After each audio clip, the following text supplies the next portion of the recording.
Assalamualaikum warahmatullahi wabarakatuh. Kami dari kelompok 3 ingin menjelaskan dan mempresentasikan tentang pasar modal. Nah, tahukah kamu apa itu pasar modal? Pada dasarnya, pasar modal tidak beda dengan pasar tradisional, karena di sana terdiri dari pedagang, pembeli, dan transaksi jual beli. Pedagang di pasar modal disebut emiten, dan pembeli di pasar modal disebut investor. Pasar modal lah yang mempertemukan emiten atau pihak yang membutuhkan dana dan investor atau pemodal yang memiliki kelebihan dana. Sebagai contoh, untuk menjalankan perusahaan dan memperluas jangkauan usaha perusahaan membutuhkan dana besar, bukan? Nah, dana tersebut diperoleh dari masyarakat investor dengan cara menjual surat-surat berharga perusahaan tersebut, sehingga pasar modal dapat diartikan sebagai suatu mekanisme yang memungkinkan pertemuan antara penawaran atau emiten dan permintaan atau investor untuk melakukan jual beli modal. Atau pasar modal juga dapat diartikan sebagai wahana untuk mempertemukan pihak-pihak yang memerlukan dana jangka panjang dengan pihak yang memiliki dana tersebut. Secara umum, pasar tersebut disebut bursa, sedangkan modal yang diperjualbelikan disebut dengan efek atau sekuritas. Sehingga bursa efek dapat diartikan sebagai tempat terorganisir yang menyelenggarakan dan menyediakan sistem perdagangan sekuritas. Saat ini ada dua bursa efek, yaitu Bursa Efek Jakarta atau BEJ dan Bursa Efek Surabaya atau BES. Kedua bursa tersebut berbentuk PT dan pemegang saham bursa tersebut adalah para broker yang menjadi anggota bursa efek tersebut. Dan kedua bursa efek tersebut bergabung menjadi Bursa Efek Indonesia atau BII. Fungsi pasar modal dan penawaran umum dalam pasar modal. Fungsi pasar modal antara lain: pertama, menyediakan sumber pembiayaan jangka panjang bagi dunia usaha sekaligus memungkinkan terciptanya alokasi sumber dana secara optimal. Kedua, memberikan tempat investasi bagi investor dan memungkinkan adanya upaya diversifikasi portofolio investasi. Ketiga, penyebaran kepemilikan perusahaan sampai ke lapisan masyarakat menengah. Keempat, memberikan kesempatan untuk memiliki perusahaan yang sehat dan prospektif. Kelima, menciptakan suasana usaha yang sehat, terbuka, dan profesional. Keenam, menciptakan lapangan kerja atau profesi yang menarik. Penawaran umum dalam pasar modal. Penawaran umum atau yang sering disebut dengan go public adalah kegiatan penawaran saham atau efek lainnya yang dilakukan oleh emiten atau perusahaan yang akan melakukan penawaran umum untuk menjual saham atau efek kepada masyarakat dengan tujuan untuk mendapatkan dana. Hal tersebut sudah berdasarkan tata cara yang telah diatur oleh Undang-Undang Pasar Modal dan peraturan pelaksanaannya. Untuk proses penawaran umum atau go public, perusahaan perlu melakukan persiapan internal dan menyiapkan dokumentasi sesuai dengan persyaratan untuk penawaran umum atau go public, serta memenuhi semua persyaratan yang telah ditetapkan oleh Bapepam dan LK, Badan Pengawasan Pasar Modal dan Lembaga Keuangan. Proses penawaran umum mencakup kegiatan-kegiatan seperti berikut. Pertama, periode pasar perdana atau primary market. Periode pasar perdana yaitu pada saat saham atau efek ditawarkan kepada pemodal atau investor oleh penjamin emisi atau underwriter melalui para agen penjual yang telah ditunjuk. Saham atau efek pertama kali ditawarkan dengan mekanisme penawaran umum perdana atau Initial Public Offering atau IPO. Penjatahan saham yaitu pengalokasian saham atau efek pesanan para pemodal atau investor sesuai dengan jumlah saham atau efek yang tersedia. Kemudian dilakukanlah penyerahan saham atau efek. Kedua, periode pasar sekunder atau secondary market. Periode pasar sekunder yaitu pada saat emiten atau perusahaan yang akan melakukan penawaran umum mencatatkan sahamnya di bursa efek. Saham atau efek yang sudah dicatat di bursa efek akan diperjualbelikan atau diperdagangkan di bursa. Di pasar sekunder, transaksi pembelian dan penjualan efek sudah tidak terjadi di antara pemodal atau investor dengan perusahaan, melainkan sudah terjadi di antara investor yang satu dengan investor yang lainnya. Pasar perdana dan pasar sekunder. Pasar perdana dilansir dari situs Otoritas Jasa Keuangan atau OJK. Pasar perdana merupakan tempat jual beli surat berharga yang dijual pertama kali ke masyarakat sebelum dicatat oleh bursa efek. Pasar perdana dapat terjadi ketika investor ditawari surat berharga oleh pihak penjamin emisi atau underwriter lewat perantara broker-dealer sebagai agen penjual surat berharga. Proses ini lebih dikenal dengan istilah penawaran umum perdana atau Initial Public Offering atau IPO. Pasar perdana memiliki 7 ciri utama yaitu 1. Pihak emitmen atau penerbit surat berharga. Penjual saham kepada masyarakat melalui perantara penjamin emisi. Harga yang ditawarkan sesuai dengan kesepakatan kedua pihak tersebut. Pasar perdana memiliki 7 ciri utama yaitu 1. Pihak emitmen atau penerbit surat berharga menjual saham melalui perantara penjamin emisi. Harga yang ditawarkan sesuai dengan kesepakatan kedua pihak tersebut. Yang kedua, pembeli surat berharga tidak dipungut biaya transaksi. 3. Jika terjadi oversubscribe atau permintaan saham lebih tinggi dibanding penawaran, pembeli belum tentu mendapat jumlah surat berharga sesuai dengan yang dipesan. 4. Investor membeli saham atau surat berharga melalui penjamin emisi yang telah ditunjuk.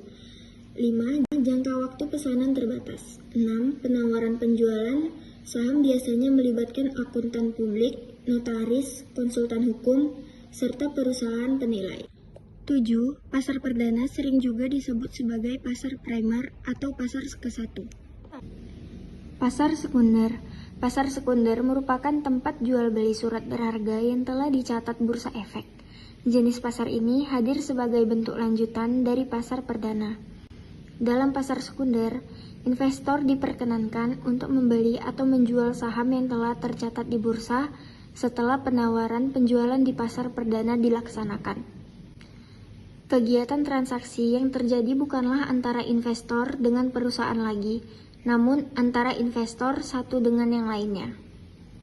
7 ciri utama dari pasar sekunder yaitu: pertama, harga saham atau surat berharga dibentuk oleh investor melalui perantara efek atau anggota bursa yang berdagang di bursa efek.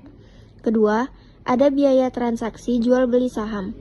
3. Pesanan surat berharga tidak dibatasi. 4. Anggota bursa memasukkan tawaran jual atau beli saham ke dalam komputer perdagangan yang disediakan pihak bursa. 5. Harganya mengikuti harga mekanisme pasar. 6. Jangka waktu pesanan tidak dibatasi. Dan terakhir, pasar sekunder disebut sebagai pasar kedua atau secondary market. Pasar ketiga dan pasar keempat.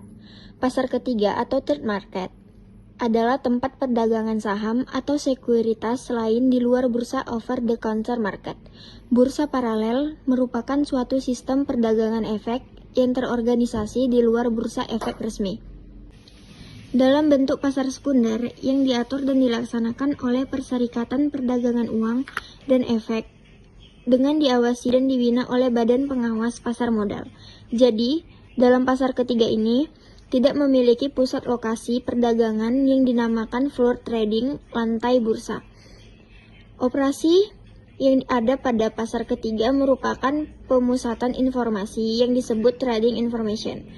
Informasi yang diberikan dalam pasar ini meliputi harga-harga saham, jumlah transaksi, dan keterangan lainnya mengenai surat berharga yang bersangkutan. Pasar keempat atau forward market adalah pasar yang menggunakan jaringan komunikasi untuk memperdagangkan saham dalam jumlah besar. Transaksi pada pasar keempat umumnya terjadi antara institusi berkapasitas besar untuk menghindari biaya konsumsi untuk broker. Instinet atau Institutional Network adalah contoh pasar keempat yang dijalankan oleh Reuters dengan jaringan komputer yang menangani lebih dari 1 miliar lembar saham. Lembaga penunjang pasar modal. Yang pertama, lembaga penunjang pasar perdana, primary market. Lembaga pasar penunjang dan tugas pokoknya antara lain sebagai berikut. Yang pertama, penjaminan emisi efek, underwriter. Tugasnya yaitu memberikan nasihat mengenai jenis-jenis efek. Yang kedua, mengeluarkan jenis efek dengan sebaik-baiknya. Yang ketiga, memberikan harga yang wajar untuk efek tersebut. Dan yang keempat, menerapkan jangka waktu efek, obligasi, dan sekuritas kredit. Yang kedua, dalam mengajukan pernyataan pendaftaran emisi efek, membantu menyelesaikan tugas administrasi yang berhubungan dengan hal berikut. Yang pertama, mengisi dokumen pernyataan pendaftaran emisi efek. Yang kedua, menyusun prospektus. Yang ketiga, merancang spesimen efek. Dan yang keempat, mendampingi emiten selama proses evaluasi berlangsung. Yang ketiga, mengorganisasikan penyelenggaraan emisi, meliputi antara lain sebagai berikut.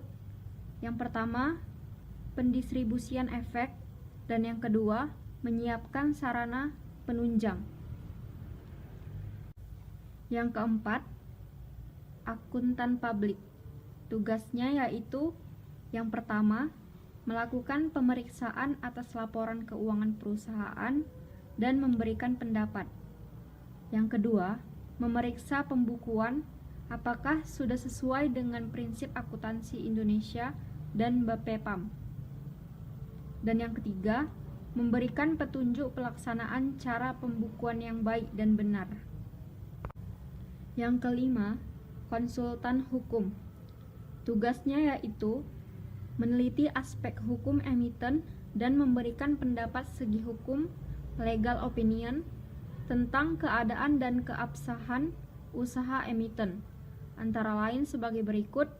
Yang pertama, anggaran dasar atau akta pendirian perusahaan, meliputi pengesahan dari instansi yang berwenang, permodalan, kepengurusan, dan hak dan kewajiban para pemegang saham. Yang kedua, izin usaha yang wajib dimiliki emiten.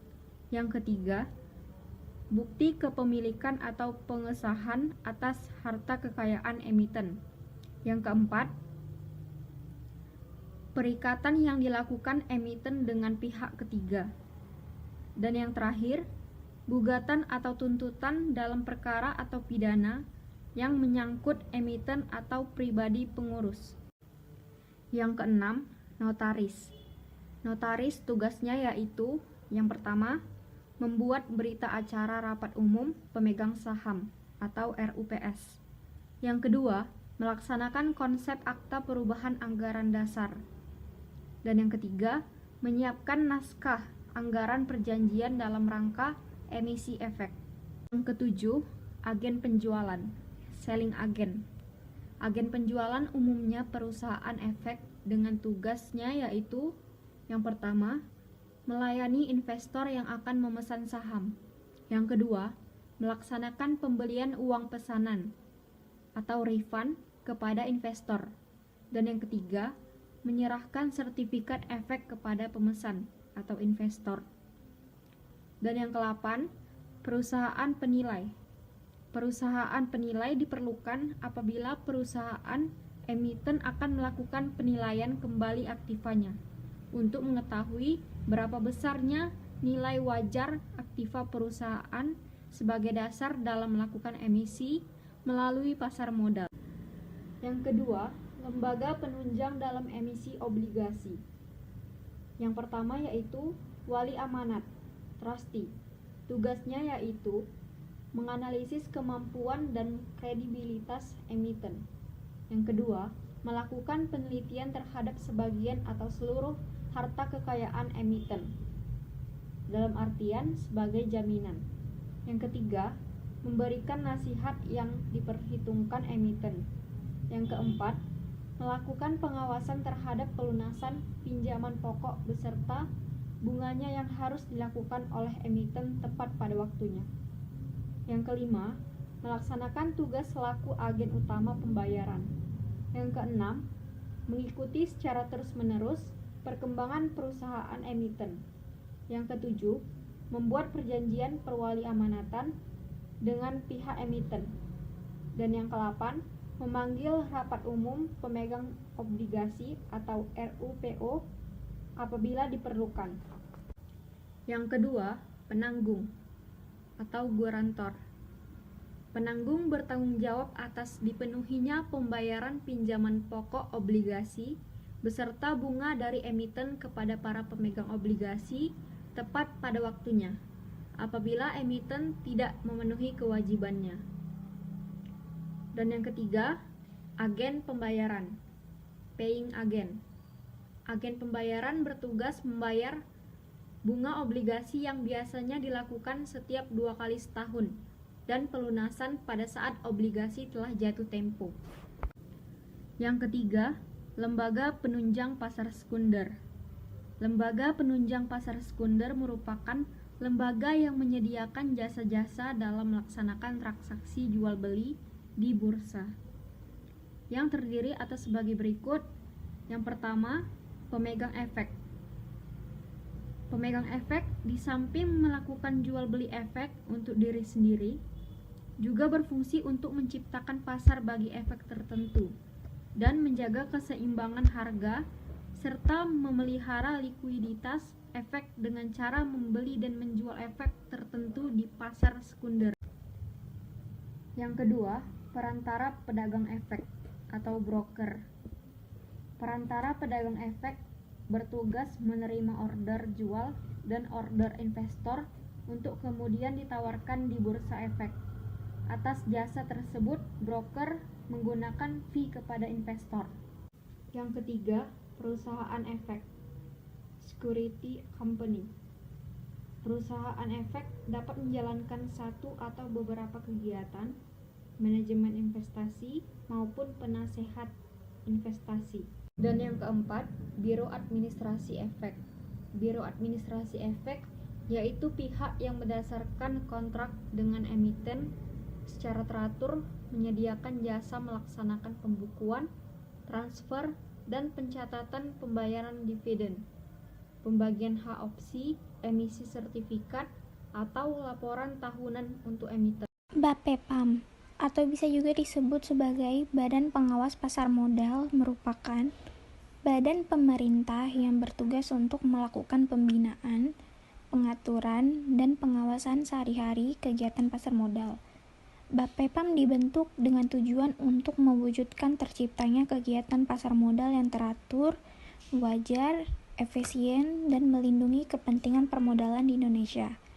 Dengan dibentuknya BAPEPAM, maka diharapkan agar seluruh pelaku pasar modal mengikuti ketentuan yang berlaku sesuai dengan bidangnya masing-masing dan melaksanakannya secara konsisten dengan memperhatikan standar dan etika yang berlaku di dunia bisnis serta mengutamakan kepentingan masyarakat. Selain itu, pemerintah mengharapkan dengan dibentuknya BAPEPAM itu maka seluruh kegiatan pasar modal dilakukan secara cepat dan tepat dengan biaya yang relatif murah dan terjangkau. Bapepam mempunyai beberapa fungsi, yaitu 1. Penyusunan dan penegakan peraturan di bidang pasar modal, primer dan sekunder. Yang kedua, penegakan peraturan di bidang pasar modal. Yang ketiga, pembinaan dan pengawasan terhadap pihak yang memperoleh izin usaha, persetujuan, pendaftaran dari badan dan pihak lain yang bergerak di pasar modal. Yang keempat, penetapan prinsip-prinsip keterbukaan perusahaan bagi emitmen dan perusahaan publik. Yang kelima, penyelesaian keberatan yang diajukan oleh pihak yang dikenakan sanksi oleh bursa efek, clearing, dan penjamin, serta lembaga penyimpanan dan penyelesaian. Yang keenam, penetapan ketentuan akuntansi di bidang pasar modal. Yang ketujuh, penyiapan perumusan kebijakan di bidang lembaga keuangan. Yang kedelapan, pelaksanaan kebijakan di bidang lembaga keuangan sesuai dengan ketentuan perundang-undangan yang berlaku. Yang kesembilan, perumusan standar, norma, pedoman, kriteria, dan prosedur di bidang lembaga keuangan. Yang kesembilan, pemberian bimbingan teknis dan evaluasi di bidang lembaga keuangan. Dan yang terakhir, pelaksanaan tata usaha badan. Bapepam juga mempunyai beberapa kewenangan untuk memastikan kegiatan pasar modal itu berjalan sebagaimana semestinya. Kewenangan tersebut antara lain: 1. Memberikan izin usaha kepada para pelaku kegiatan pasar modal untuk melakukan kegiatan yang mendukung pasar modal. Contohnya itu kayak bursa efek, lembaga clearing, dan penjamin. Terus lembaga penyimpanan dan penyelesaian, reksadana, perusahaan efek, penasehat investasi, serta biro administrasi efek. Yang kedua, memberikan izin kepada perorangan untuk melakukan kegiatan yang mendukung pasar modal. Mungkin untuk ini menjadi saja yang dapat wakil kami penjamin jelaskan emisi tentang efek, pasar wakil modal. perantara pedagang Terima efek, kasih telah wakil manajer menonton investasi, dan serta wakil terima agen kasih atas penjual perhatiannya. reksadana. Apabila ada perkataan yang Yang salah, ketiga, mohon memberikan dimaafkan. persetujuan bagi bank Sekian dari kami. kustodian Wabillahi untuk taufiq wal melakukan hidayah. kegiatan yang mendukung kegiatan pasar Wassalamualaikum modal. warahmatullahi Yang keempat, mewajibkan wabarakatuh. pendaftaran para profesi pendukung kegiatan pasar modal meliputi notaris, konsultan hukum, penilai, akuntan, dan wali amanat.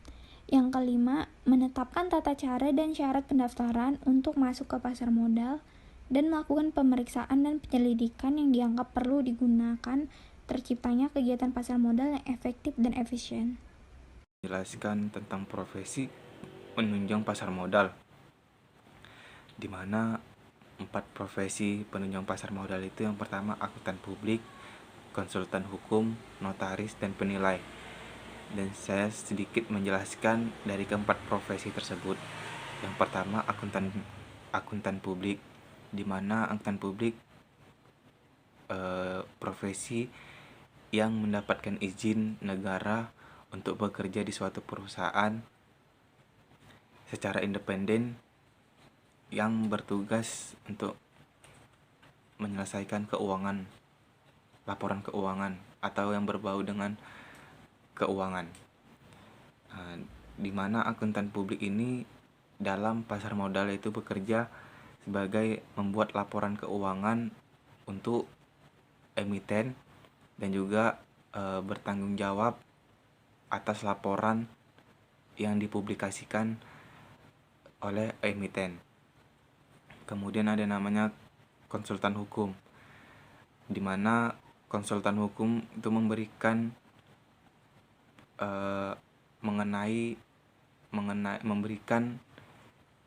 memberikan tentang hukum mengenai emisi efek yang dilakukan oleh emiten, di mana emiten ini dapat memanfaatkan konsultan hukum untuk mendukung kebenaran informasi yang dipublikasikan emiten. Dan juga konsultan hukum membuat surat izin atau perubahan mengenai anggaran dasar di perusahaan tersebut. Kemudian ada namanya notaris, di mana notaris membuat akta otentik mengenai perjanjian dan pernyataan yang dibuat oleh pelaku pasar modal. terutama untuk emiten dalam rangka go public. Dan juga notaris berperan dalam pembuatan perjanjian emisi efek, perjanjian antar penjamin emisi efek, dan perjanjian agen penjual. Kemudian penilai, di mana penilai bertugas menerbitkan dan menandatangani laporan penilaian atas nilai aktiva, yang mana pemeriksaannya berdasarkan keahlian dari penilai. Mungkin ini saja yang dapat kami jelaskan tentang pasar modal. Terima kasih telah menonton dan terima kasih atas perhatiannya. Apabila ada perkataan yang salah, mohon dimaafkan. Sekian dari kami. Wabillahi taufiq wal hidayah. Wassalamualaikum warahmatullahi wabarakatuh.